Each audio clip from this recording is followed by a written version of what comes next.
Today I sat with Ambassador Joe Stafford and his wife Kathleen Stafford.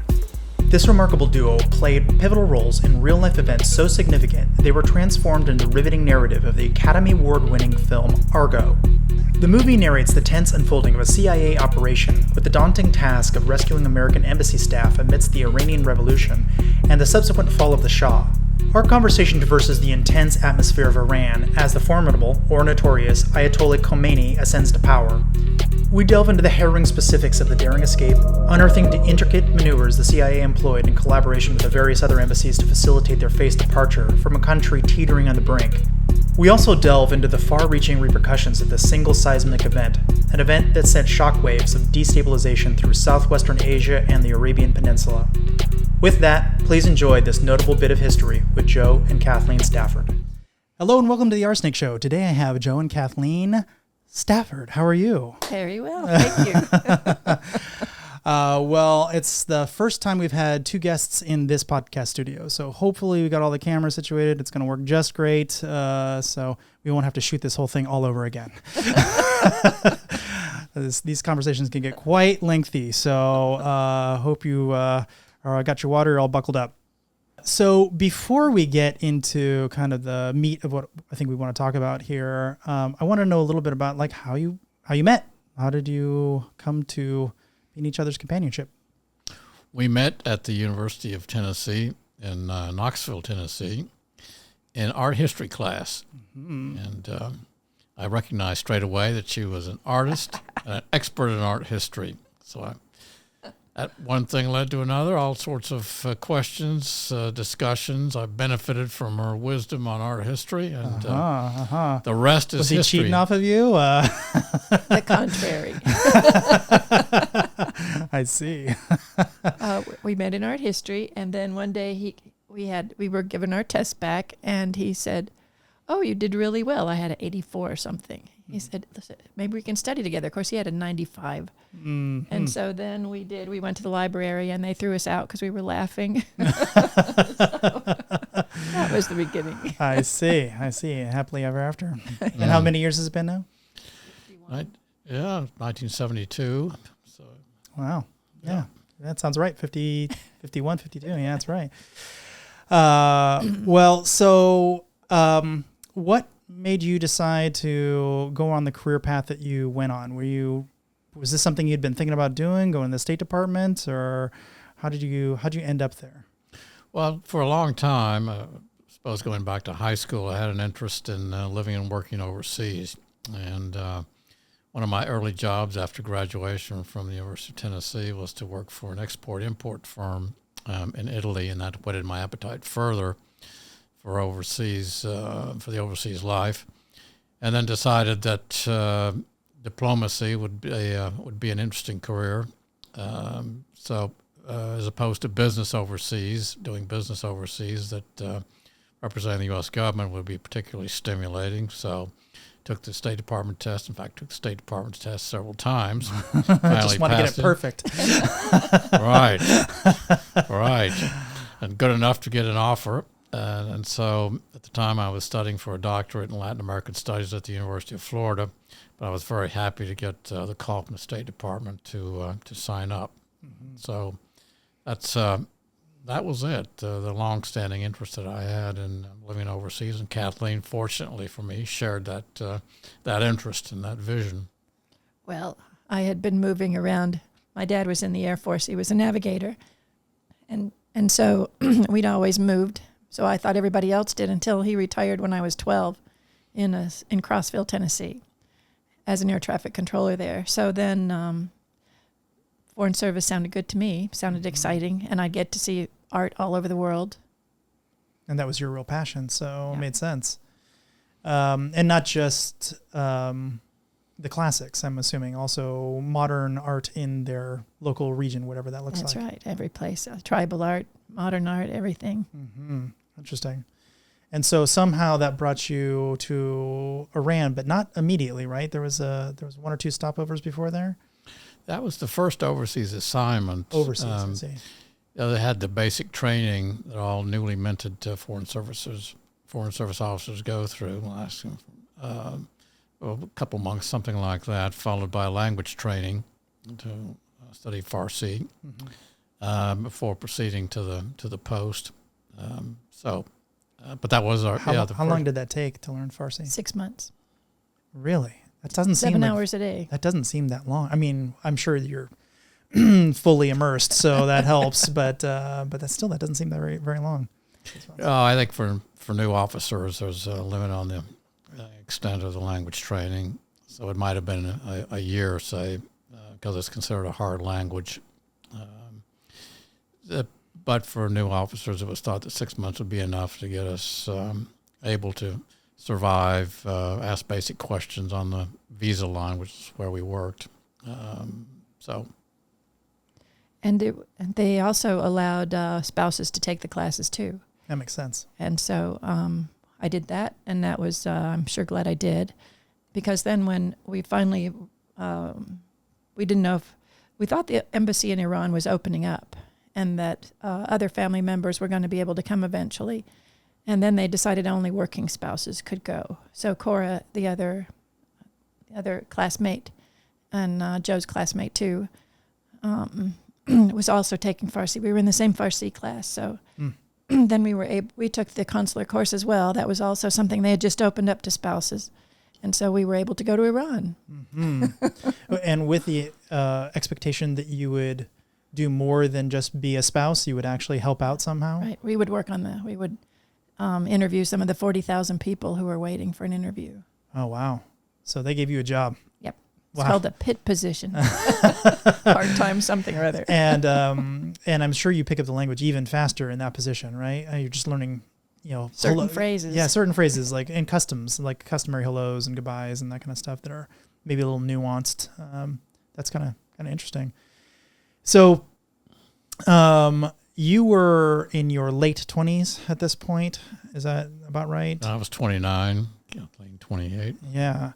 And so you hadn't had a ton of world experience going into this. This is your first kind of over, except for your childhood, right? But other than that, really.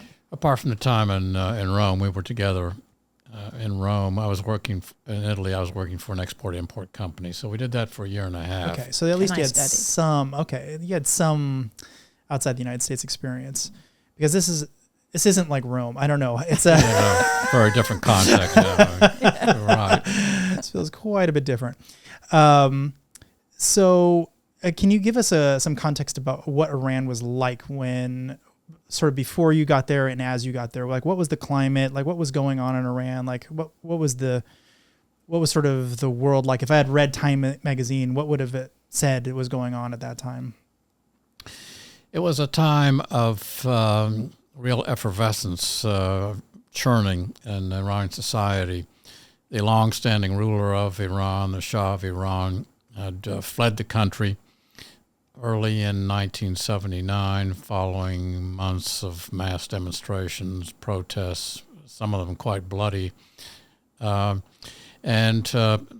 his reign finally came to an end. As I say, he fled the country. Khomeini, the Islamic cleric, returned to Iran after many years of exile in France, establishing what would come to be known as the Islamic Republic of Iran. But it was a revolutionary situation because you had forces that were opposed to Khomeini and the idea of the Islamic Republic, secular forces, leftist forces, communists. And so there were street battles, there was violence that accompanied the fall of the Shah and the arrival of Khomeini. In subsequent months, as Khomeini and his ruling coalition solidified their rule, it was clear that the United States was going to have to adjust to a new reality. Iran remained a very important country, but Khomeini was not the Shah. Khomeini established a government that seemed moderate, that had Western-educated people officially or formally in charge, prime minister, foreign minister, and others. But he was the real power behind the scenes. In February of 1979, the embassy was assaulted the first time. Yeah, Valentine's Day. This is not something people really talk about very much. This is the second time you guys are involved with this, but there's this whole other time. Before we got there. Yeah, before you got there. So you knew, just to not to interrupt here, but you knew that this was a dangerous, hostile situation at that point. It had been just a handful of years earlier, right? I mean, you weren't going in totally naive that this was going to be a picnic. That's right. The fact that family members were not authorized to be at the post, with a couple of exceptions, my wife and the other colleague, was an indication right there. One of the earliest tasks we had on arriving there in September of 1979 was to receive a briefing on all the security arrangements. The embassy was nicknamed Fort Apache because it had state-of-the-art at the time security arrangements. So yeah, it was clear that we were in a potentially very volatile situation, in some ways still a revolutionary situation, although the Khomeini was and his government were strengthening day by day their control over the country. So when that attack happened, what sort of, I mean, you had to have a lot of lessons learned when an embassy gets attacked once. It's not like people are not going to take very strong proactive measures to try to prevent that from occurring twice. So what, do you have any insight into what happened between those two times to kind of beef up security and kind of make it a little bit better? Is it just another guard, kind of thing, or is it? To start with, there was a huge drawdown. I don't know. I think how many Americans left? 20,000. In the American civilian population, American civilian, but also the embassy staff was drawn. So down. we were just, how many? We were 54 plus 17 plus 6 from I don't know, hundreds. Yeah, well, this was when the Shah fell, though, that the embassy at that point was considerably drawn down. Maybe in fact, I don't recall in the run-up to the Shah's fall. But there were, I couldn't say, but the sort of physical security arrangements, whether it was sensors or whatever, I couldn't say, but it strengthening walls, reinforcing structures and so on the embassy compound. I think that was a large part of it. Like the consulate, our building was new, and it had been in a different place. Was it inside the compound before? I don't remember, but it was a far corner of the compound. The compound was very 22 very acres. large. Mm-hmm. Oh, really? I didn't know it was that large. So it was breached, and from what I remember reading, some of the documents were also pulled out as well. It wasn't just shredded documents, but not necessarily burned documents. The first time or the second time? The first time. First time. Which I thought was interesting. And something about that, from what I remember reading, was the incinerators some of them were broken. So they just kind of moved to shredding it, but they never got around to fixing that issue. So when the second one happened, they had the same thing happen twice effectively.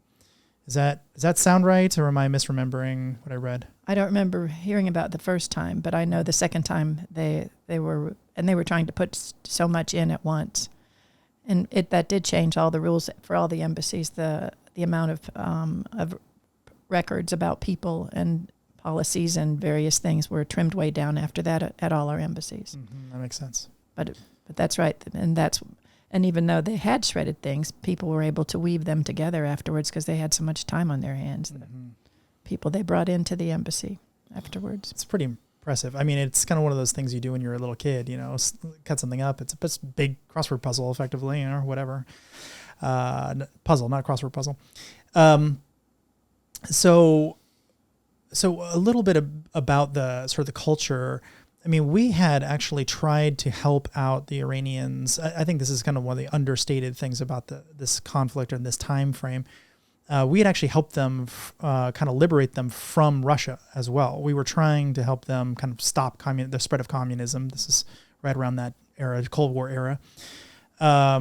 So why didn't that kind of ingratiate them to the United States? Well, for one thing, the U.S. Was suspected, or it was felt that the United States was a main reason why the Shah was allowed to return to Iran and resume control after the elected leader Mossadegh, his name, the leftist with the so-called it was called the Tudeh Party, was in the eyes of many Iranians the rightful leader, and so the U.S. was closely associated with the return of the Shah and the ouster of Mossadegh, and so whatever goodwill the U.S. Had earned in terms of the Iranian relationship with Russia, I think was erased. I would surmise was erased by the association of the U.S. government with a plot to remove Mossadegh and bring the Shah back to rule. Mm-hmm. So leading up to the actual second one, which is kind of the core of what I want to talk about with you, this was kind of brewing for a while. It seemed like there had been quite a bit of student protests going on, specifically around him for some time leading up to this. This isn't like an overnight situation. Can you talk about sort of the climate and what it was like living there? That is, you're referring to the protests against the embassy? Yeah, well, Khomeini from the outset, his supporters made it clear that they had little love for the United States. Khomeini condemned the Russians, the Soviet Union as well, but he directed his ire particularly at the U.S. Its corrupt imperialist power, excuse me, exploiting the Iranian people. He had quite a bill of particulars. So every sort of misdeed that could be committed by the great Satan, as it referred to the United States. I've also heard it referred as the den of spies. Yeah, the U.S. Excuse me, the U.S. Embassy. That's quite a visual, yes. Anything you want to add to that? But no, it was clear, in other words, that the challenge that Washington faced was how to adjust its relationship with Iran following the departure of the Shah, who had been seen as a de facto ally in a turbulent part of the world. Khomeini didn't care much for the U.S., he made clear. The embassy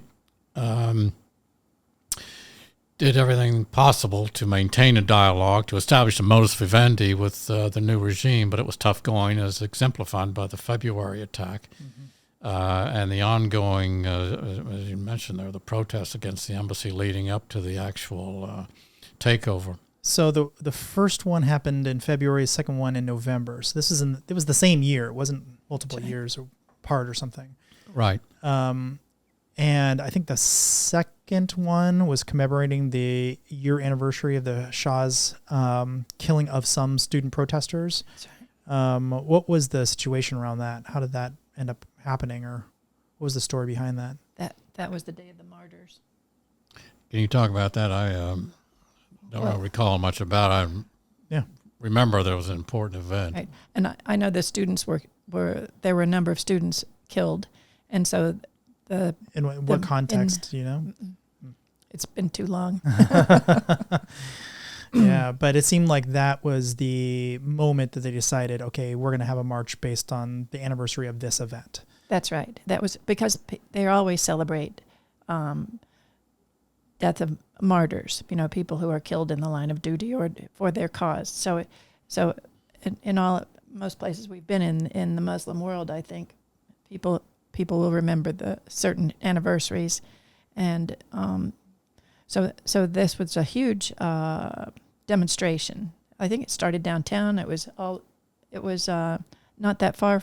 It was also at the British Embassy. It was everywhere. We expected that there was going to be a big demonstration. But what happened was, the weekend before the takeover, people had come to the embassy walls and written graffiti, "Death to Carter, Death to America" on the walls. And so we closed the consulate as a protest, demanding, and our chargé went to the foreign ministry along with Vic Tomseth, his head of the political section, and his security chief, to protest to the government that they needed to put more guards and protection on the embassy. And so on the U.S. embassy. On the U.S. embassy. Mm-hmm. And so our office was closed. We closed. We were not seeing any visa applicants, any non-immigration, just visiting visas, visitors visas that day in protest. There's also another strong irritant for many Iranians. That was the decision by President Carter to allow the Shah to come into the United States in October for medical treatment. That was a controversial decision, and it certainly further angered Khomeini and his government. Their feeling was, instead of allowing the Shah in the United States, you Americans, for medical treatment, you ought to send him back to Iran to face justice. He was dying of cancer, right? Yeah. And they also thought it was just another setup, that he wasn't really sick, and that we were just going to put him back in power like we had before when we'd removed Mossadegh. Mm-hmm. So they were always thinking of conspiracy theories. So around this time was also, I think, the 15th year anniversary of Khomeini's exile as well. So it was sort of a trifecta there of reasons to be upset or celebrate or whatever version of that you want to say. You had some rumblings this was going to be a big protest. You had some ask of maybe we should have more security here. How many Marines were on base at the time? Probably had a dozen. Yeah, I think it was no more than a dozen. Okay. Because smaller embassies have about 6. In the old days, now they've all been doubled up. Mm-hmm. I mean, 13 was the number I heard. Mm-hmm. That sounds about right. 12 plus the gunny. Yeah, so whatever that number is seems awfully small, especially for 22 acres. And that's a... but that's just it. We depend on the government, the nation that we're in, to defend us. Mm-hmm. Our Marines are not allowed to shoot anybody. In fact, unless they have specific authority from the ambassador. Mm-hmm. Okay.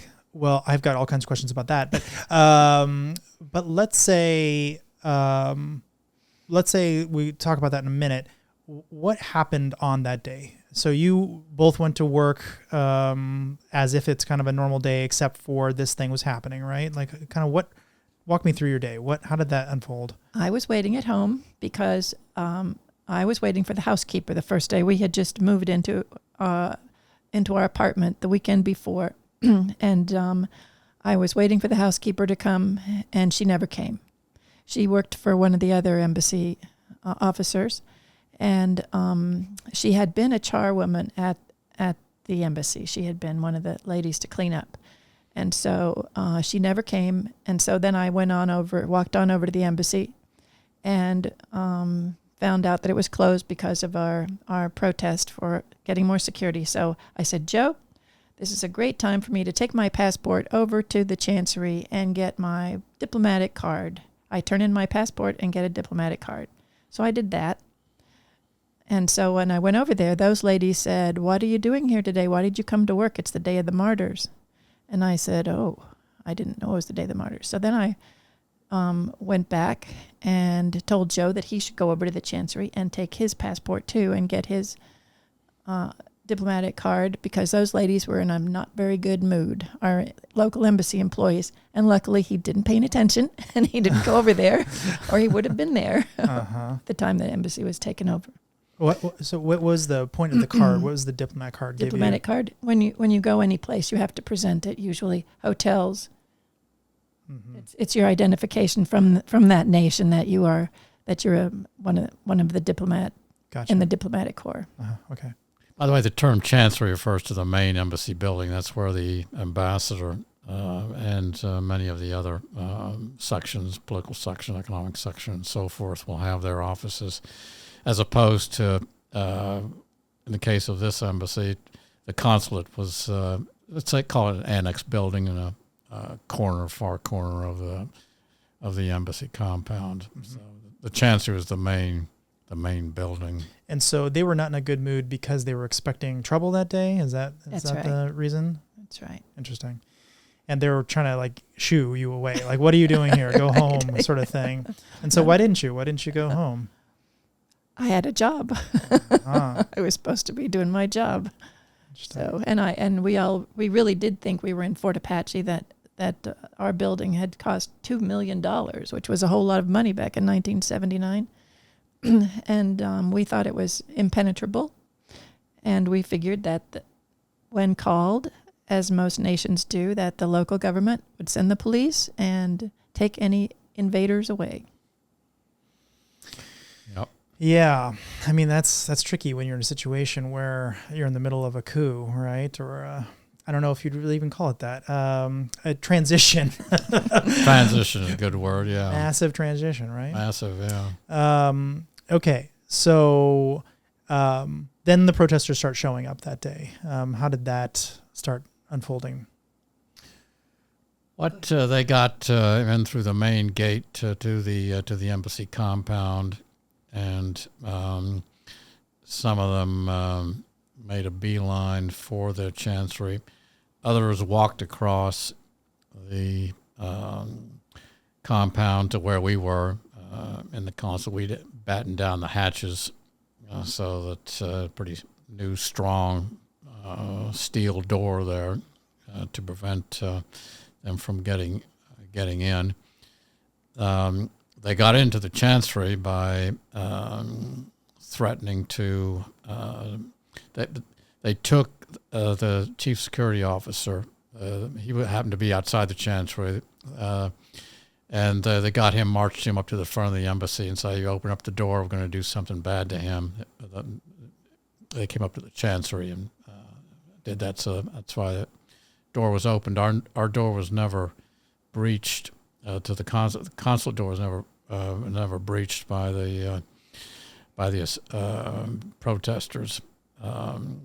But that's so for, what would you say, several hours, you had the embassy, right, trying to reach the police, government, others in the government, to get help, the help that never came, destruction of documents. Destruction of visa plates. Back then we had visa plates, now we don't. Mm-hmm. So nobody could make false visas. Mm-hmm. At a certain point, and of course there was phone contact, radio contact between the chancery and the consulate. At some point we stopped hearing the voices of our American colleagues, and that was a sign that the chancery was occupied. That was later, when we were at Bob Ender's house. Oh, okay. Correct me. Take over, madame.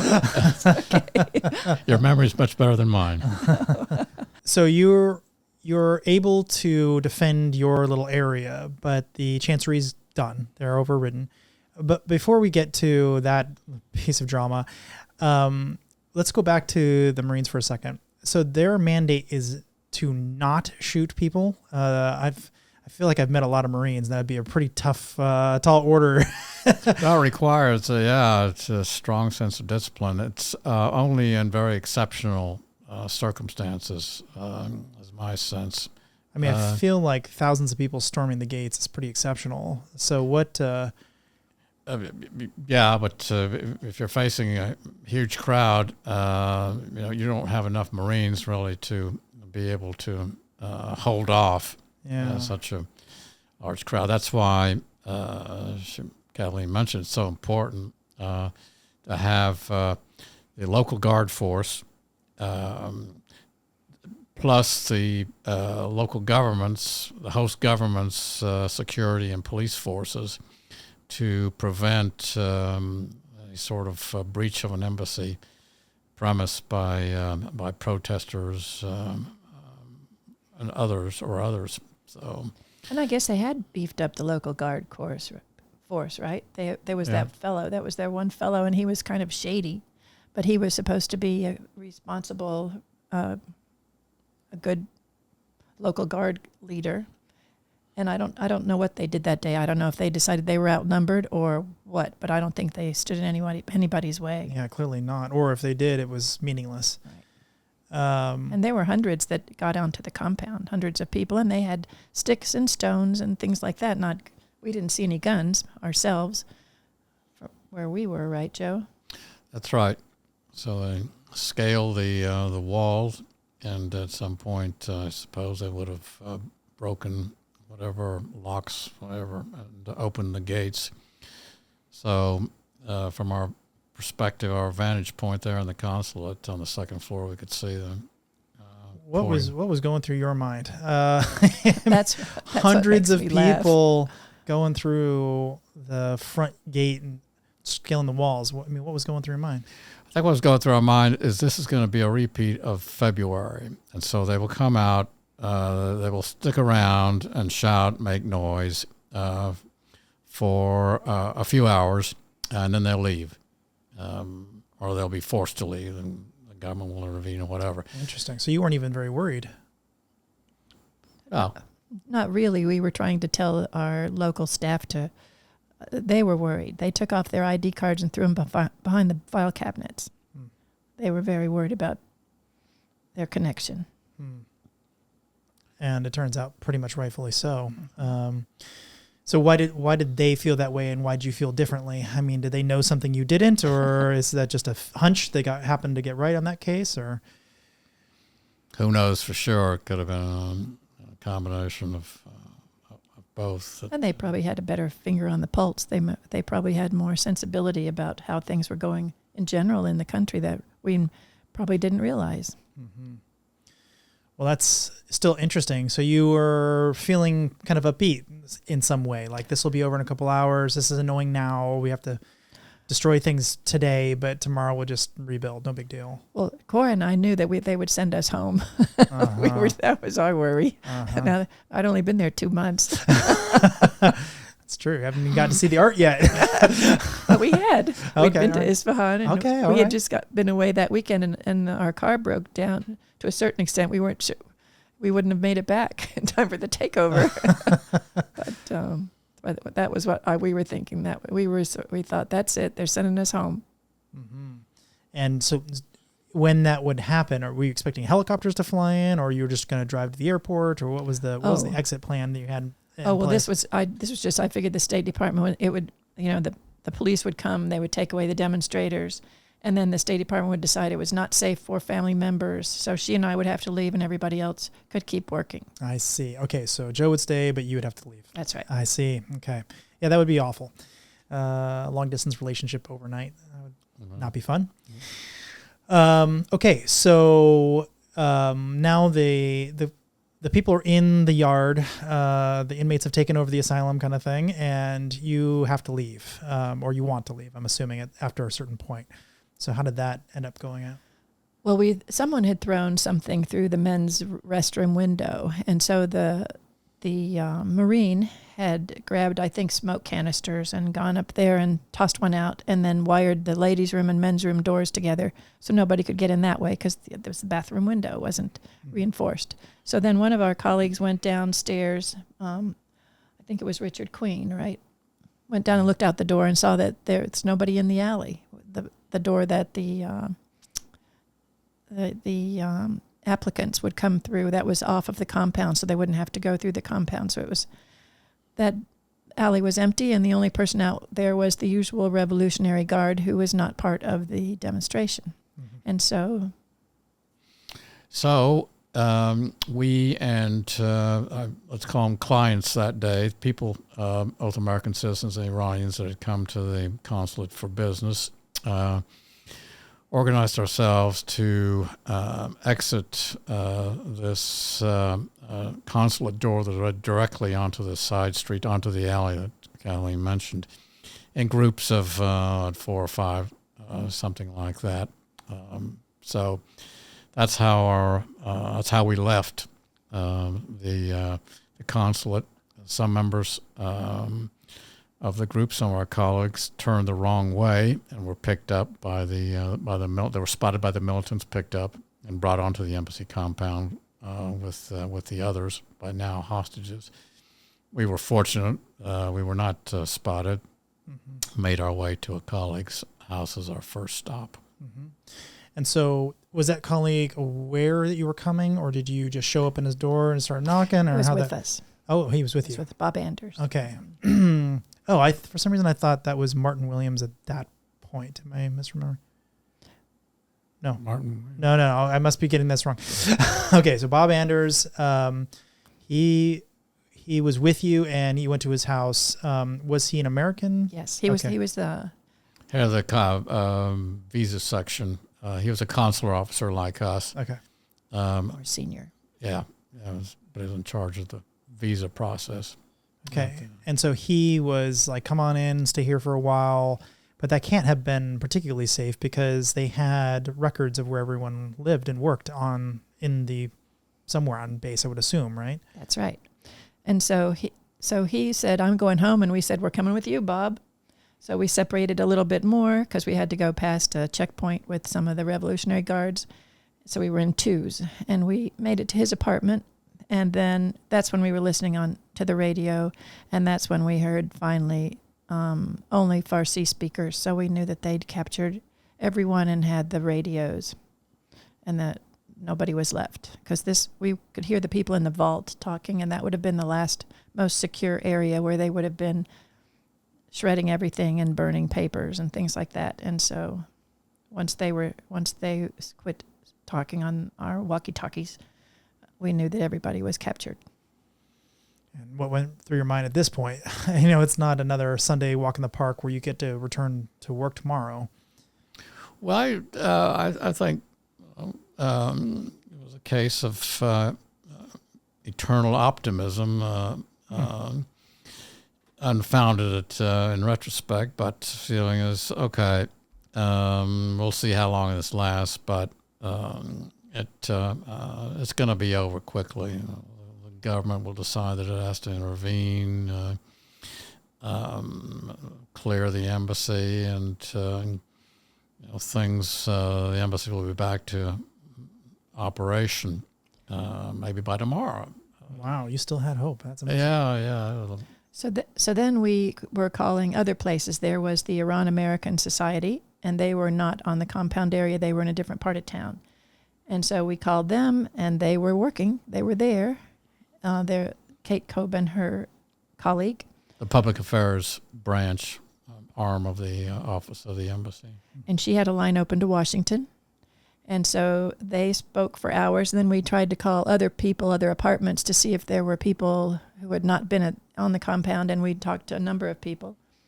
Lillian Johnson, who was the secretary to the security officer, was supposed to leave that day on a plane, and her flight was canceled, and so she was back in an apartment, and people were hiding. They were very close to the embassy and sort of hiding below their windowsills. And so we talked to Kate, and so she knew where we were and that we were, who was with us. And then she called later that night and asked some of us to come over and keep the line open, because back in those days, if you hung up, you couldn't necessarily get a phone line again. Mm-hmm. So she asked us to come over and keep the line open to Washington and call around. And so she sent her driver, and Joe and I and Mark and Cora went over, and Bob stayed at his house. And we talked to Washington, and we talked to Vic Thompson, who was in this chandeliered ballroom over at the foreign ministry because the secular officers were still in charge of the Iranian government. And that's where our charge was. And Vic Thompson, his number 3, and his security officer. And so we were talking to them, so he knew where we were. He knew what was happening with us. And so then... so where are you at this point? We are in the Cultural Affairs building. Okay, got it. So at dawn, they'd rested, so they said, we'll take over the phones now. And so she loaned us her driver, and we went back to the Lijik's house because they lived close to the embassy, and we picked up some clothes and whatever was in the refrigerator and drove to our house. And so we were there when Vic Thompson called us back. So who's us? Is it just the two of us? The two of you? Joe and I, and Mark and Cora. Okay. And so we're back at our house, and I called my mother finally, and I said, you're going to hear about some news here, but I'm just fine, and it'll all be over pretty soon. That was the last time she heard from me for 3 months. Love that call. So then Vic called us and said he had a friend at the British Embassy, and they would come and pick us up and take us over to their compound. So we thought that was great because, as you said, somebody was probably going to find the list of housing and go check on various places and see where people were. So a couple of fellas from the British Embassy came and picked us up, and then we went to Bob's house and picked him up, and all went to the British compound that night. Mm-hmm. And how were they? They were great. What was the mood there? Well, they were worried because I think their embassy was attacked. Yeah, they'd experienced also protesters getting over the wall. In February of that year, or at some other point? At this point. Oh, really? Or that day before? The same day that our but this is now the next day, right? So they experienced it the day. Yeah, okay. Yeah. Just so I'm clear here. There's a lot of protests going on here. Actually, that's probably a good clarifying question. Was the protest still happening the next day, or did it completely die down? I don't have a sense of that. My guess is at that point the protesters had sorted themselves out and were organizing themselves for a prolonged, what turned to be their prolonged stay. Mm-hmm. The occupation, setting up, in other words, the structures and so forth for the occupation of the embassy, and making arrangements for how they were going to deal with the hostages and where they would keep them. That's sort of basic issues. And how many hostages did they take? 54. 72. Yeah, that's right, because it was 54 plus 17. After a couple of weeks, they let.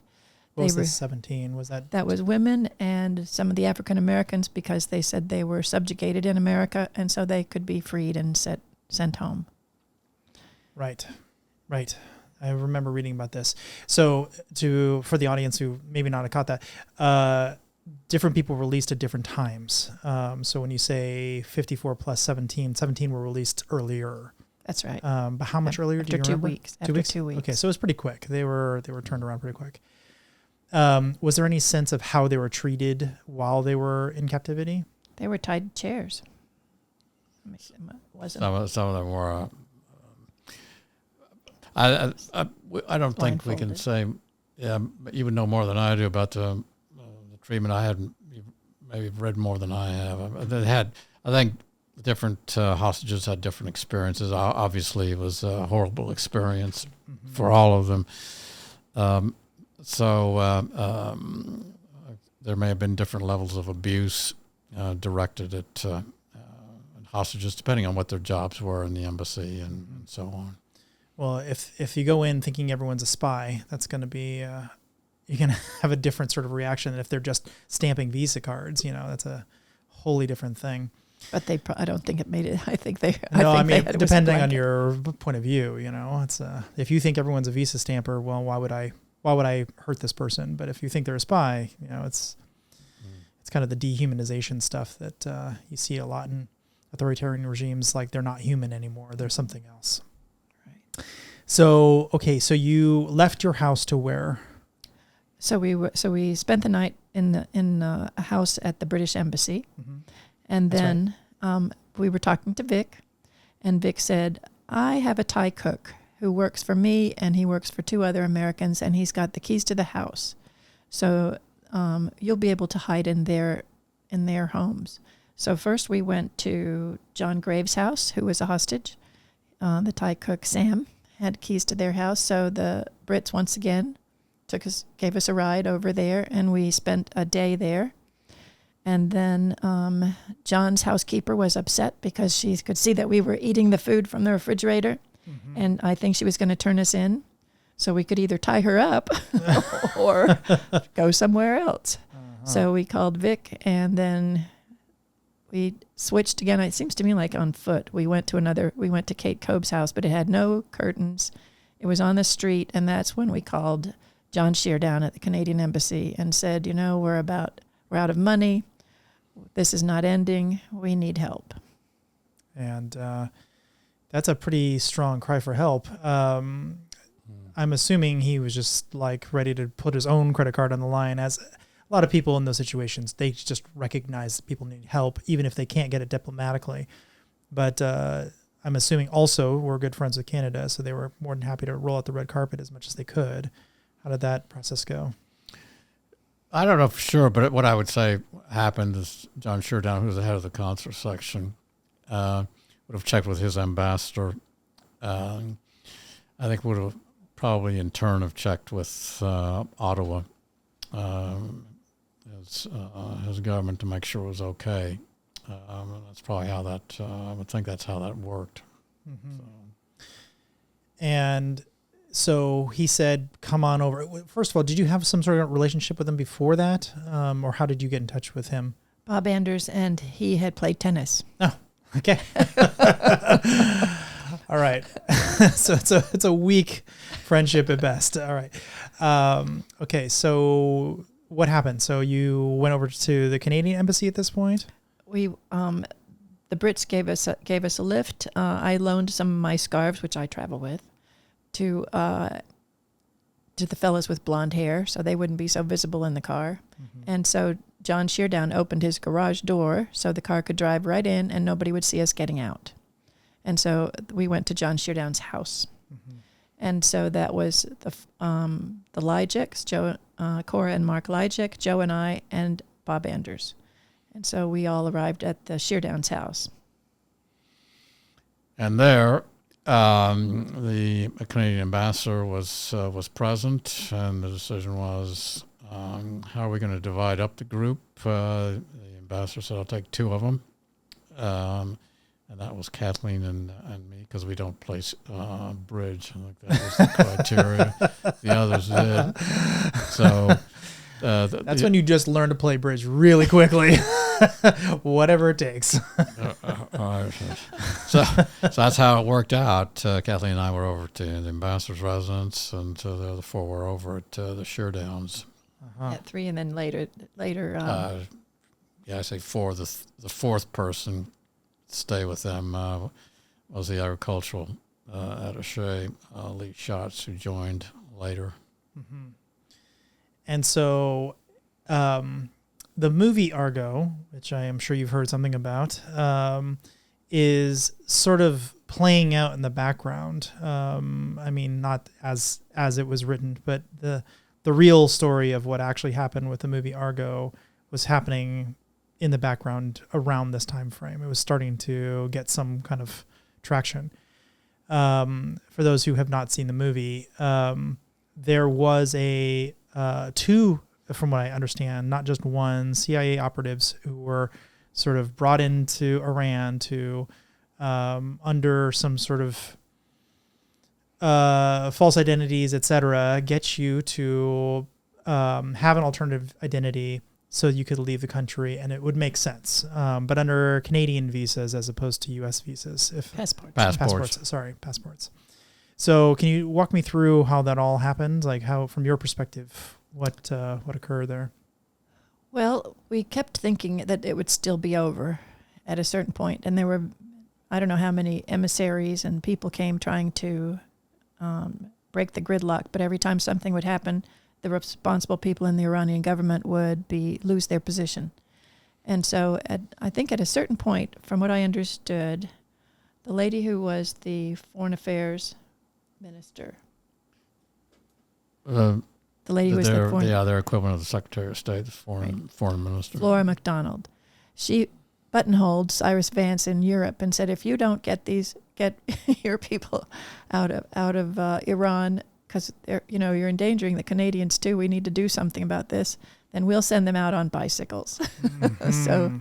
So then they called the CIA. I was doing a talk in Washington back when all of the movie came out and everything, and I was talking to some people from the CIA. They only had a month to put this all together. Mm-hmm. So it must have been, we left in January. End of January, yeah. January. So they probably sometime in December, Tony Mendez went out and visited his friends in California who were great at makeup and all the things he needed in his disguise work, and figured out a story and set it all up. And so... they came, I guess, about, we left on the 28th. I think that's right. Is that right? So we had about 2 days with Tony, and he, he talked to us and told us what these three scenarios could be. We could be oil company people. We could be teachers. None of that made sense. Why would we come to Iran? And then Hollywood looking for a movie site. So that made sense to all of us, and we knew we could play the parts. And if we were asked anything about teaching in Iran or oil, none of us had any answers, but we knew we could make up stuff about Hollywood. So Tony told me later that was the whole point. It was that we would have a story so we could save our own lives. Mm-hmm. And so he convinced us that would work, and Joe asked him lots of questions since he'd been reading the newspaper every day and listening to the radio and knew just how much animosity there was out there. And knew that if we were caught, we would be traveling with false documents, and they could say, yes, we told you they were all spies, and here's proof. Mm-hmm. And so our friends at the embassy would be in trouble, the Canadians would be in trouble. So we were convinced it would work, and got our clothes, and they gave us clothes. We had no clothes because we'd left them every place we'd been hiding, and so they gave us suitcases and all sorts of stuff so we'd look like normal people going to the airport. Mm-hmm. And did you actually read the script that you were supposed to be pretending to make? I don't think so. No. No, we didn't. I think other members of the group did. Did they? I think they did, or they were consulted on the script. We decided. You're talking about the fake movie that we were supposed to know. Oh, sorry. No. No, we did not. I mean, that would be kind of funny if you'd actually read it and actually, this is a good movie. Maybe we should actually make this movie for real. Hey, Robert, can I ask a question? Yes, sir. Joe and Kathleen, how accurate was the movie compared to your experience? You want to answer that because you have... Well, they left out John Sheardown completely. And so that always upset me because every time we would talk to the press, we would always thank John and Zena Sheardown because they did so much and they never got any recognition. And even when we would give interviews to the newspapers, we would say that over and over and it never got printed. And in fact, John Sheardown they were going to send him off to Kuwait after that. That's just wonderful, that close to Iran. So they realized that was a mistake. But anyway, when I spoke with somebody with Ben Affleck, they said that it would be too confusing to have another location, have the other four people hiding someplace, and it would also be two more actors, and the story would get too complicated. People would lose the thread. Mm-hmm. So luckily I don't think they ever did. They finally recognized, I think they put a couple of lines at the end of the movie after that, mentioning him and his wife. But what I liked was they did show that the Iranians did have grievances. And I thought that was great to show the other side of it. And I also liked the way the housekeeper was a composite. There wasn't really a housekeeper like that. There was a male cook and housekeeper at the ambassador's residence where we stayed, and at the Sheardown's house, there was a Filipina housekeeper who had been with them for years, and so they show in the movie they have the housekeeper, keeping keeping the trust and being loyal and not exposing everyone. And that's what the housekeepers did at Ken's house. They could have turned us in any time. Mm-hmm. They were never told who we were because it was supposed to be for a couple of days. And so they were told that we were Ken's friends from Canada. But after just we wanted to stay for a couple months with no clothes. With no clothes and never went anywhere and hid when Peter Jennings came for dinner. Uh-huh. So they knew, and they protected us. So I was glad they showed that. There were the predictable Hollywood flourishes. The chase scene, of course, at the end on the airport tarmac never happened. The flight got away, got off smoothly after about an hour delay, but nonetheless smoothly. I did not have the exchange in Farsi with the security official about the purpose of our visit. Mm-hmm. At the as shown in the movie, it was pretty uneventful. Actually, very early in the morning, and our checking the passports and so on went pretty much without incident. Of course, we did not go down to the market, the bazaar, the day before we were to leave, as presented in the movie. That'd been totally nuts. Otherwise, it was a good story, and the movie presented as a good story. So, I don't know, what would you think?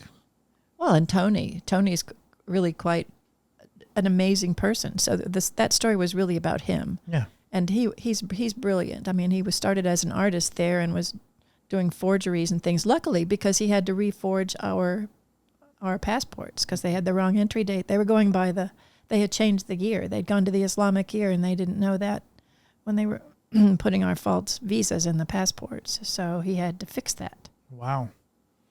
So lucky it was him that came to get us. Yeah, no kidding. Wow. So, okay. I hope that answered Chris's question because I feel like there was other things that were a little bit questionable too about the story, but I think the core of it, I mean, I saw CIA had a number of tweets they put out about this exchange, about what happened, and the amount of embassies that you were going back and forth. New Zealand consulate was an emergency backup, although they never ended up being used. There's a bunch of other stuff that kind of never made it in the movie. That there's a lot of people working behind the scenes here. Right. Canadians were barely mentioned really for how much they had done. Do you have any idea what the backlash against, or if there was ever any backlash against Canada was for their help in that process? They had to close. They closed their embassy. I don't know for how long. Interesting. Mm-hmm. So that was a pretty massive loss for them. That's right. And ultimately the West, but I mean, they got you out, so. Yeah, no, they paid the price. So sure did. Eternally grateful to them. No kidding. Wow. And so the rest of the people were held for over a year. A year. 400 and something. 444 days altogether. 444 days. And the way I understand it, they released them on the day that I believe Reagan took office. That's right. Mm-hmm. So obviously that was a statement. That was not, they had planned that. Right. It's not just, oops, it's just a random day of the week or something. Do you have any sense for why they felt that was a good time to do it? Was that just a stab at the West to hurt the previous administration? A stab at Carter. I don't know why there was such a level of animosity toward Carter personally, but there was. And it came through clearly in the statements by Khomeini. So I think it was a final slap that they wanted to administer, Khomeini wanted to administer to Carter. And it followed, of course, a series of negotiations in Algeria, U.S.-Iranian negotiations. Why that specific day, I think that was the reason to final insult to Carter. And how did this affect your relationship? I mean, it's kind of a weird thing to have gone through. Did you guys feel closer than ever, or did you no change at all? Or We've been through this together, and it's not going to happen again. So let's hope. So we can go to more dangerous places. So let's go on with the Foreign Service. Yeah. I mean, you did not stop at that point. So this, whatever it was, that was an adventure for you. You didn't look back at it. I think a lot of people would go, that was a little too close for comfort. I mean, when you're getting sneaked to embassies and having false identities to be able to travel, that's a level that most people are not going to want to do twice. But you did not just say, all right, I'm done. I mean, I'm fairly certain you could have bowed out at that point. No one would have been upset about that. You would have been able to make a case for it, but you didn't. No, the idea, never tell you the truth, it never crossed my mind. I don't, Kathleen, how did you? We were ridiculously naive, I think, but at the same time, we really thought we'd check the box, and these sorts of things just didn't happen. Other countries protect their embassies. Here what Joe was back in 2012 when that's why I was back in Washington, is because our embassy was attacked again, and even the Sudanese government came and took the demonstrators away. And so they did a lot of damage, and I think I was evacuated again because after 2 months. So that, but the government of Sudan came and protected the embassy along with our local guard force. But that's what they're supposed to do.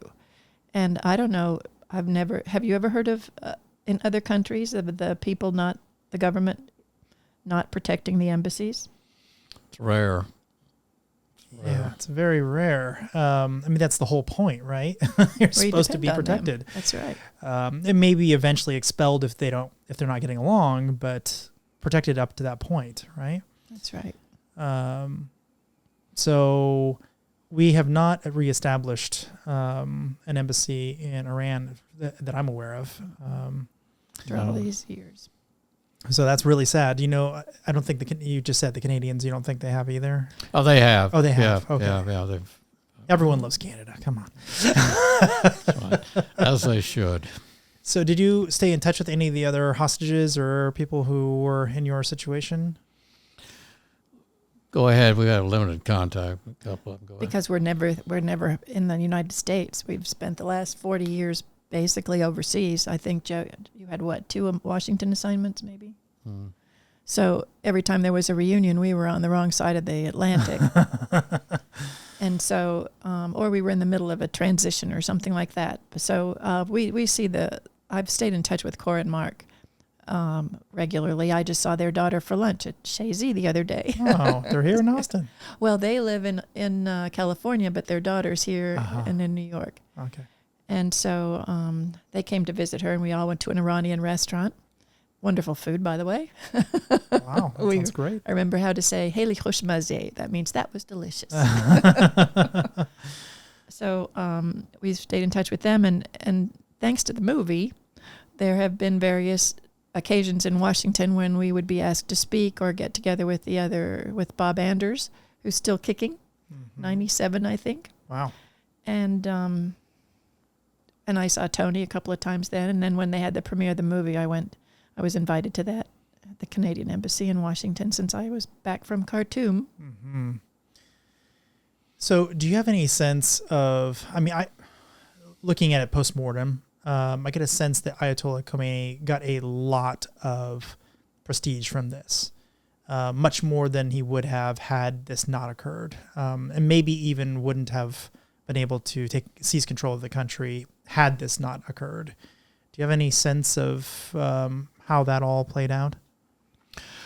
Well, I think that he would have, for one thing, I think he would have stayed in charge whether or not there'd been the takeover.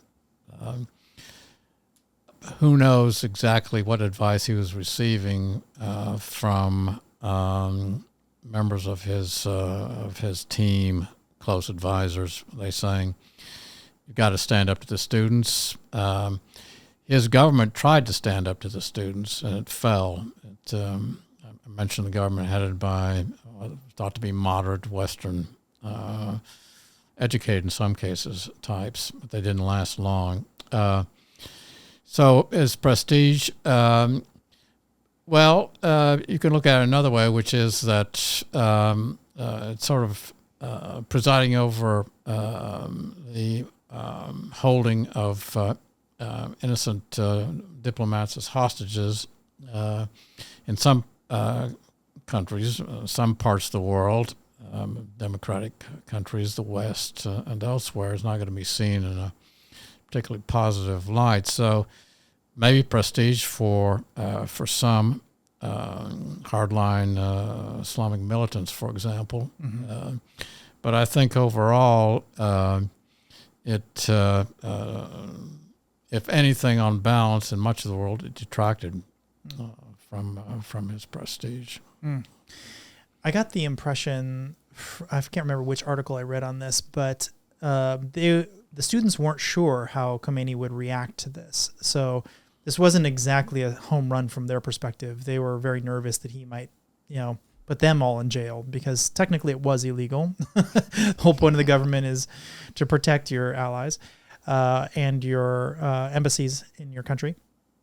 So, but for whatever reason, he decided that was something that would somehow give him more power or credibility with the student population, or maybe even help, build some sort of army for him out of the ashes of all of that.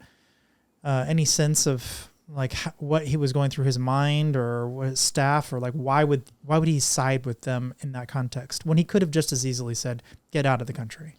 We thought he was going to. We thought he was going to do that, and then he saw the demonstrations. And I don't know who was organizing them all, but there were thousands and thousands of people there, and he realized it was a galvanizing force. And I think that's what convinced him.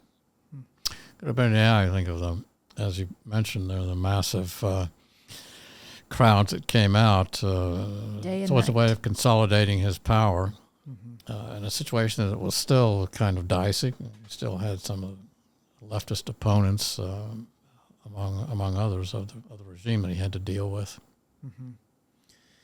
Mm-hmm. Moving forward in history a little bit, do you believe that this might have had something to do with Iraq's interest in taking over, or attacking Iran, and vice versa, actually, leading up to this? Because had we been in good relationships with Iran, the chances of Iraq wanting to pick that fight seems pretty low. However, since we were nowhere in the picture, it seems like that really destabilized that little region right there. Do you have any sense for that? I think, go ahead. I think that's exactly what happened.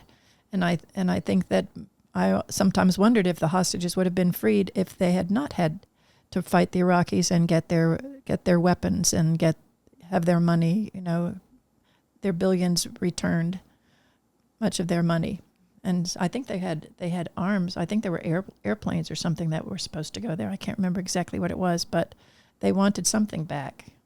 And I do think that that's why the hostages were freed, because it was about the same kind of timing. Mm-hmm. And maybe they were afraid of Ronald Reagan. I don't know. But I'm sure that they saw Iran as weakened. And so when we got to Kuwait, there was still the Iran-Iraq war going, and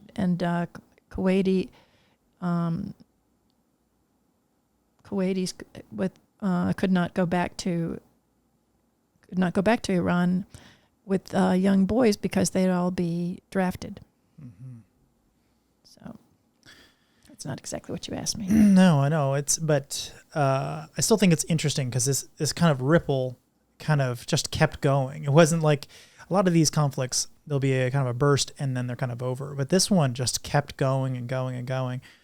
But backing up just slightly, so the Shah died really shortly thereafter, in 1980, I think. But a lot of people think that the protest probably would not have taken place had we not taken the Shah in for his cancer treatment. So do you think it was worth it? Do you think we should have brought him in, or do you think we should have said, no, you have to stay in your own country and deal with the people there, which might have caused less conflict with the protesters? It's really... I know it's a counterfactual sort of conversation, but do you have any sense would that have had totally different impact on the protesters, or do you think it was going to happen either way? I think it was an additional irritant, and could that have been the tipping point? Well, look what the Americans are doing now. This is the final straw. It certainly could have been the case. You could say from the other side, there, put yourself in Jimmy Carter's position. Here's this longtime ally, purely humanitarian grounds. Make it clear that it's only for the purpose of medical treatment. It's going to be very temporary, and our credibility as a country that is not going to fear the consequences of taking humanitarian action. Look at it from that perspective. Let's go ahead and do it. I think compelling reasons why we should do it. So it was a very, needless to say, it was a very tough call. It seems to me. You can argue both ways. Because you could, I mean, yes, you could definitely argue both ways. I'm just kind of curious what you think, because it seems like once Ayatollah Khomeini comes into power, we start seeing Hezbollah come on the scene, and now we have regional conflicts all over the world, and the Daesh and all these things. This ripple effect, like it really destabilized the region a lot. Had we not taken some, cancer patient in, like how much different would the world have been? Maybe not at all, maybe a lot. And it's kind of interesting to think about. And ultimately, it probably was the right thing to do, like as a humanitarian mission. But what was the downstream effect of all of that goodwill? Yeah, no, it's absolutely the whole region. Yeah. The whole region now. Lebanon is falling apart. Syria, but Iran is sending drones to the Russians. Mm-hmm. It's just it is really a huge ripple effect. I mean, which is silly because we were helping them be free of Russia, and now it's all kind of coming back. But I mean, I guess the enemy is your friend, right? And that's really what it comes down to, is sort of an alliance of kind of misfit toys in some ways. So from what I can tell now, the embassy has been totally repurposed. Have you read anything about this? It's a museum, something like that. I don't know. Well, propaganda. I've heard, yes, it's a propaganda factory of some sort. It's turned into this very kind of perverted version of what it once was. It has turned into what I've read, and this might be wrong, but Committee for the Commemoration of Martyrs of the Global Islamic Campaign use it to recruit martyrdom seekers. So it is, as you said, a museum. Like, come in and find out how awful the Americans were and the den of spies and all this, and then you'll get ushered into this suicide vest over here, sir, or whatever. Not rapidly, but you get my drift, right? Yeah. In the first couple of days of them running this operation, they said they recruited several hundred volunteers. And so that's the beginning of a Hezbollah right there. That's the beginning of a Daesh right there. That's very easy to turn several hundred people into a very operational cell that you can start moving all chess pieces around the world. So how do you feel? I mean, the place that you worked every day, like, How's that?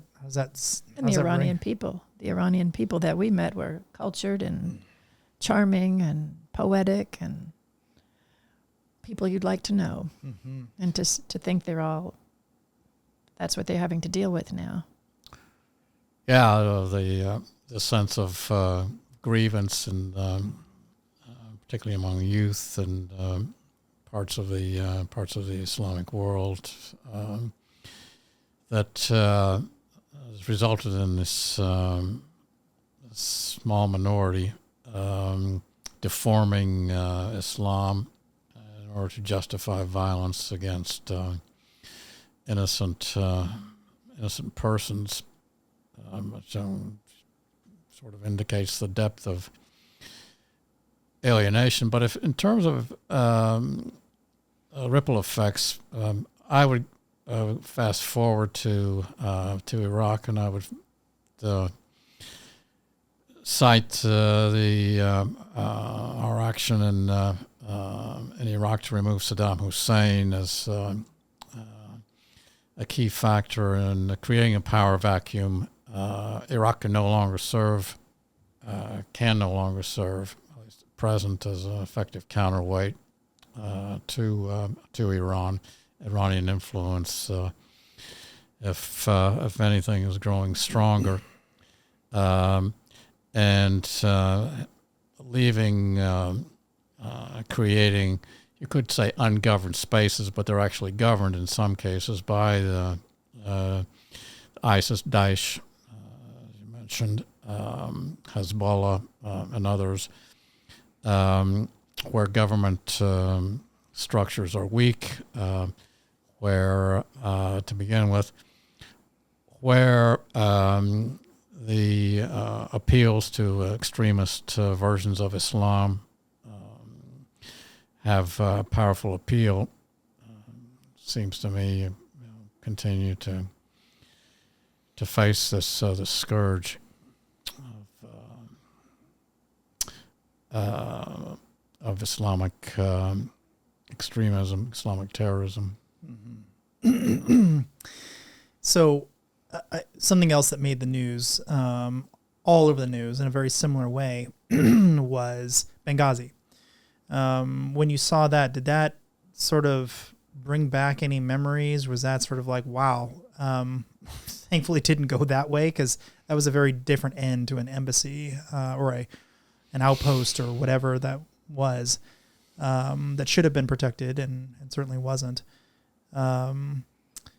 It seems like it has a similar ring of not enough people with guns and protecting that region or that area. But I think that was just like almost nothing. It wasn't even really an embassy. It was hardly, not even a mission.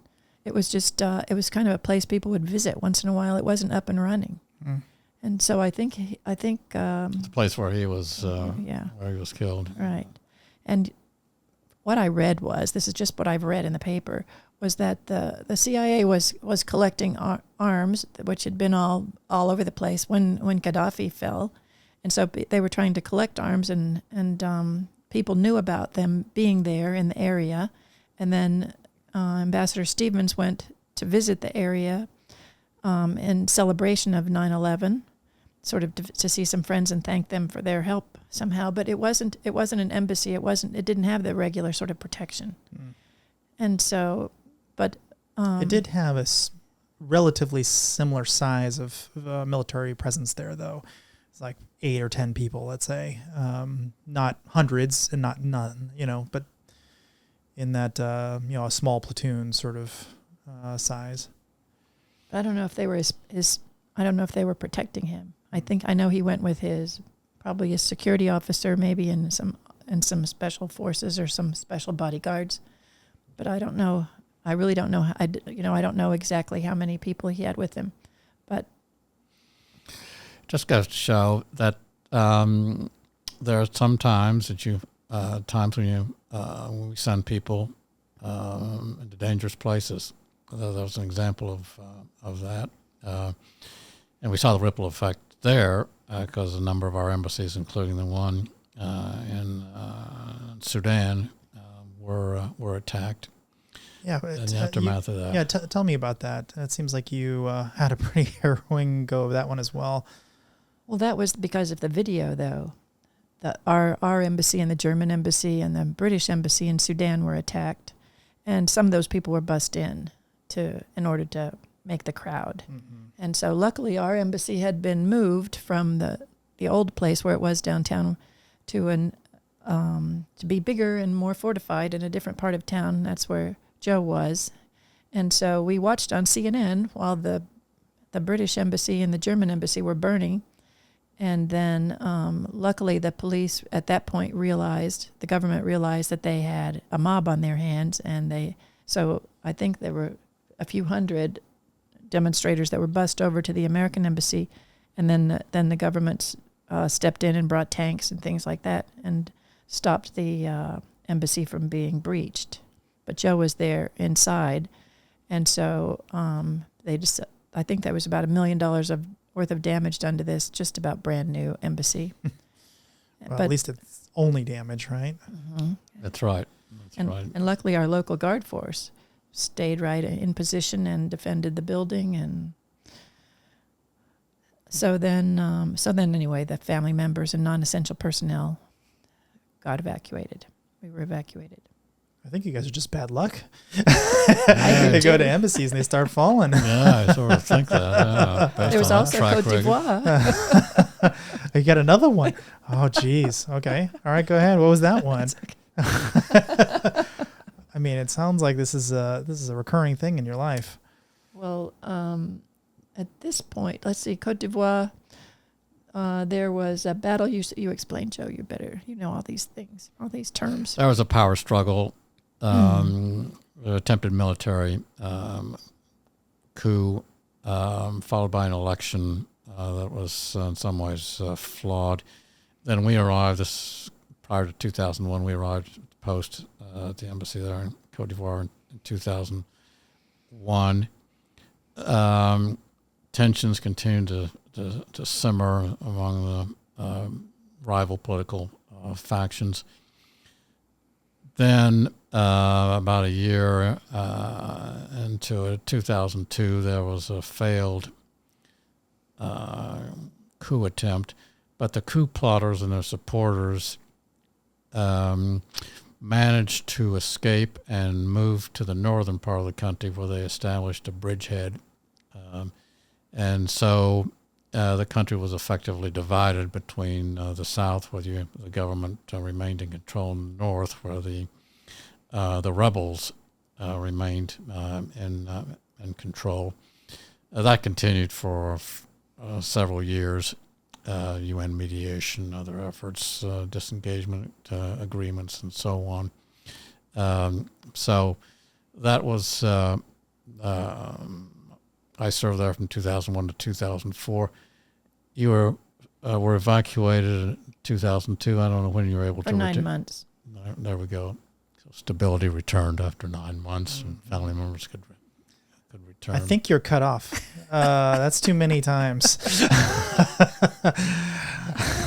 you get some sort of special pin for making it 3 times? Yeah, the bad luck pin, as you mentioned. That's right. So I think the most recent example of a similar kind of thing happening was Afghanistan.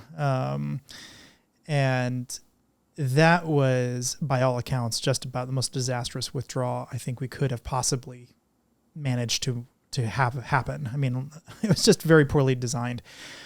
I know a number of people who worked with or on or helped or knew a lot about Pineapple Express, dropping off militants in country to exfil, people who we had worked with before basically the fall of Afghanistan, back to the militants who live there.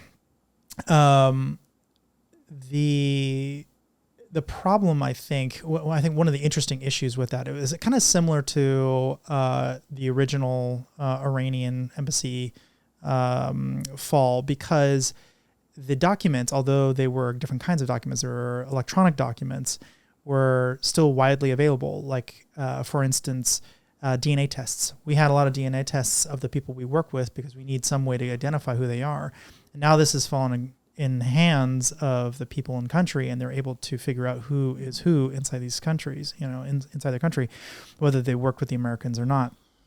And this is, again, one of those kind of massive ripple effects that I think will end up causing a lot of instability in the region, and mistrust for the United States and technology and all these things. Like, it's a really bad situation for us. did you get any sense from your friends of like how that all played out when that went down? I have to say, not from my perspective. I followed Afghanistan a bit, but not much, and I really didn't talk to people about it. I certainly agree with you. The withdrawal was disastrous. Whatever you think about the decision to pull the plug, so to speak, and withdraw, the way it was done was nothing short of catastrophic for the Afghanis first and foremost. But it must eventually ripple back in your direction, because people in whatever country you're going to be working in, let's say it's France or something, a total ally in every other sense other than the fact that they spy on us and we spy on them. Other than that minor detail. If we have, we're going to help you in the country. Oh, except for sometimes we're going to withdraw and all your people are going to get exposed. I mean, that's going to be a really tough pill to swallow. It's like, well, what happened the last time and the time before that? Like, your embassies kept getting overrun. It seems like that's a really bad precedent to kind of leave out into the world, where that's how we treat our friends and our allies, and that's what happens when we leave the country. Yeah. Well, I think that's why it's you see the Biden administration now trying to reassure allies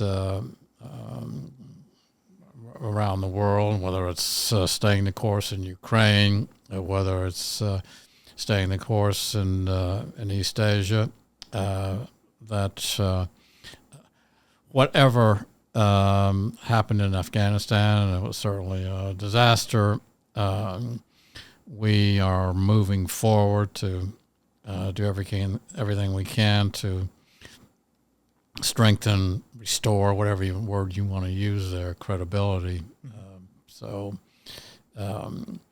I can go back to almost 50 years ago, our withdrawal from Vietnam. It certainly had ripple effects as well. But did it mean that our standing in the international community was forever tarnished irrevocably? I don't think so. And I don't think it will be in this case either. But it will take time it seems to me,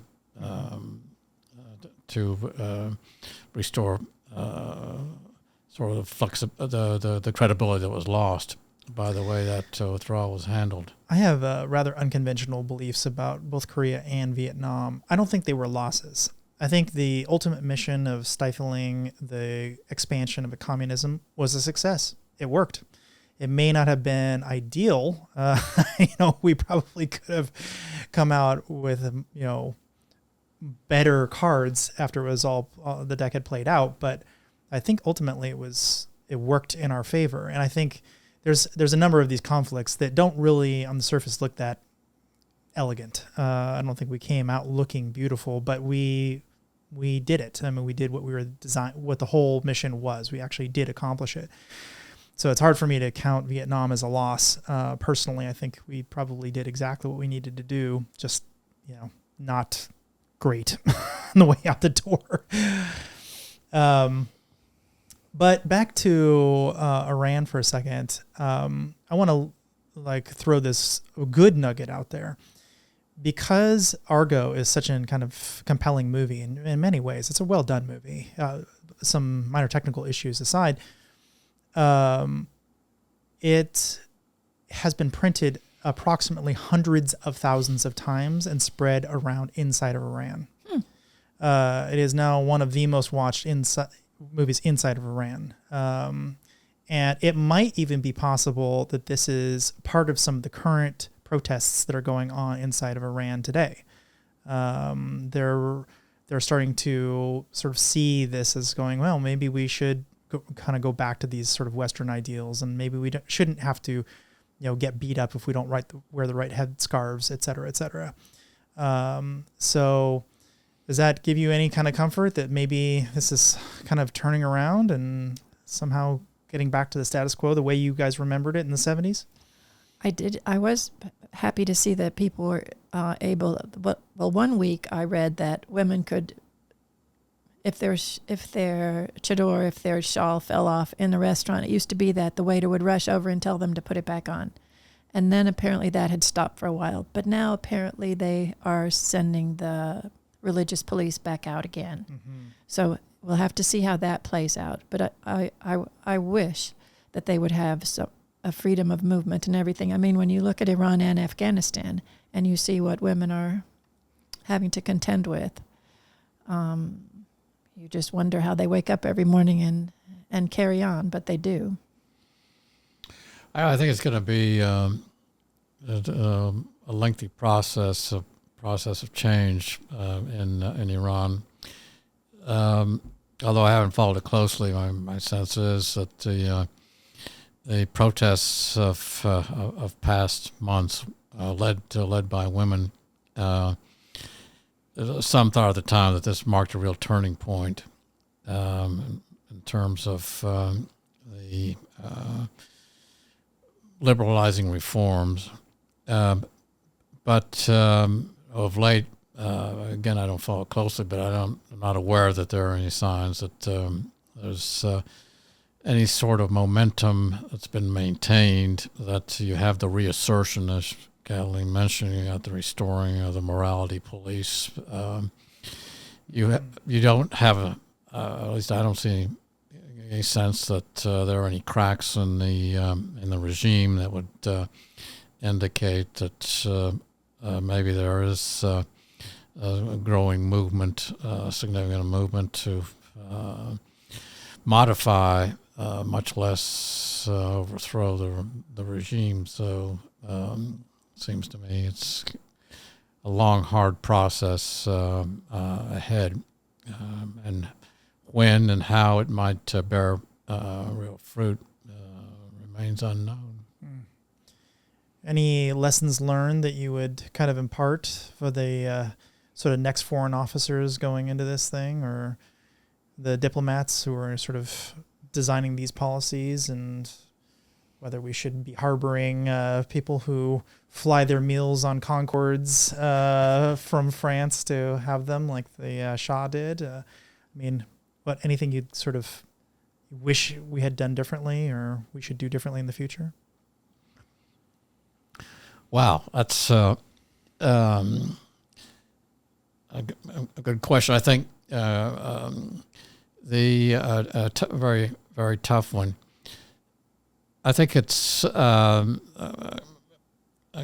key point I would make is that in these ever turbulent times, security of personnel, security. If you work in an embassy, if you work in a consulate, whatever, in a U.S. mission, official U.S. mission is it's got to be a priority. But it does not rule out the need to get out among the society, operate within the society, get a sense of what people at different levels are thinking. That's not always easy to do because you go into risky areas, you put yourself in risky circumstances. But it's essential, I think, that if you're operating overseas, to a diplomatic role in particular, to do everything you can to get a sense, get a take the pulse of the community. Again, it's in certain places, certainly it's ever more complicated because of security issues involved, but it remains essential. Kind of reminds me of when I see translation services. I know this is kind of a weird analogy, but when I see people translating to a language, it's almost always horrible. But if they're translating from a language into their own language, it's amazing. So if you don't have the boots on the ground, this is kind of a weak analogy, but you get my drift. If you don't have the boots on the ground, or the people who actually have a pulse of what's happening, you're trying to translate to the culture as opposed to getting it translated to you. You know what I mean? You need it kind of originating from them, not like, hey, I saw a guy walking on the street and blah, blah, blah, blah, blah. Yeah, but you don't have all the cultural nuance for why that's important or not important or whatever. He crossed his leg in this one particular way. Does that mean anything? Maybe not, maybe definitely. It just depends on the culture, right? So I think having more human assets in the ground is definitely a major win for the United States if we can manage it. Yeah. And I would note, for example, that I understand that the Chinese, for example, now have more diplomatic missions than we do. That's kind of concerning because I think for the reasons you mentioned, their diplomatic presence, official presence overseas is vital. Presence with people who grasp the nuance, who are willing to go out and do what they can to understand the local society. Government contact, of course, is vital, but also at the other levels as well. So, diplomatic presence is essential. Boots on the ground, as you put it, is vital. So, what is next for the Staffords? What are you going to do next? You have lived a very full life. So, what's it going to look like? Well, there never was enough time to paint, so I'm still painting. And I have 3 great groups here in Austin that I work with: the Waterloo Watercolor Society and the Capital Arts Society and Bee Cave Arts Foundation. And right now with Bee Cave, we're going back to Italy in September, where we are working with the sister city of Paestum, Italy, south of Naples. And they have built a monument to the Allied soldiers, many of whom were from Camp Mabry. And they're dedicating that monument in September. So we'll go back for that. We were there last year at the invitation of the city of Paestum. We had a little art contest, and wasn't really an art contest, and I met the most fantastic people in Bee Cave, some other artists who are now my dear buddies. So it's been great for me because generally I did not have a group of artists. There would be 1 or 2 local artists and things like that. So this has been wonderful. And so I'm just thoroughly enjoying all the painting and having exhibitions, and I have one now at Shazy. Oh, that's great. I did not know that. With Sharon. That's right down the road. Yes. Yes, you're right. And dessert's wonderful there, too. Well, how do people find your art or get in contact with you? Or there's about 20 paintings up there right now, and then some of them will leave. But that is Kathleen-Stafford.com. Great. Or they can email me or whatever. I don't know if you want your email with these degenerates who listen to this podcast, but you're right. Better to go to my website. Definitely. And you, sir? Well, I've shifted my interest to China these days. So I'm studying Chinese, reading up on Chinese history, and hope that Kathleen and I next year can make a trip to China, and then I can use the Chinese to communicate that I'm studying right now. Oh, really? Online. Yeah. He's already intermediate. Wow, that's amazing. It is amazing. Did you just pick up languages easily? Well, I would say easily, but I enjoy learning them and using them, so it helps. Italian, French, Arabic, Farsi, Portuguese. Portuguese. Wow. Portuguese. I know that's just when he arrives. Yeah, just enough to order a taxi and get some meals. And say thank you. And say thank you, of course. Thank you, please. Yes, got to have your manners. Well, Kathleen and Joe, I really, really appreciate you coming on the show. And maybe we'll do this again sometime. It's been lovely. Thank you very much. It's a pleasure. Thank you. Love to hear about your trip to China. Thank you.